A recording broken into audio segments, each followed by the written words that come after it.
মাঝরাত, চারিদিকে ঘন কুয়াশা, নির্জন একটা জঙ্গল রাস্তা।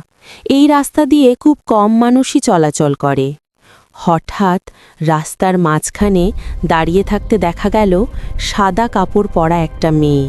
তার মুখটা দেখা যাচ্ছে না, চুলে ঢাকা। একটা গাড়ি ধীরে ধীরে এসে থামল তার সামনে। ড্রাইভার অবাক হয়ে তাকিয়ে আছে। এই মাঝরাতে এখানে সে কি করছে? কিন্তু কয়েক সেকেন্ড পরেই মেয়েটা হঠাৎ করে অদৃশ্য হয়ে গেল। ড্রাইভার ভয়ে পিছনের আয়নায় তাকালো, আর তখনই তার বুক কেঁপে উঠল।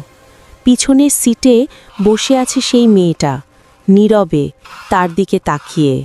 ড্রাইভার তাড়াতাড়ি পিছনে তাকালো, কিন্তু সিটটা ফাঁকা, কেউ নেই সেখানে। হঠাৎ টক টক, গাড়ির জানালায় কেউ ধাক্কা দিচ্ছে। ড্রাইভার ধীরে ধীরে জানালার দিকে তাকালো, আর তখনই দেখা গেল ভয়ঙ্কর একটা মুখ।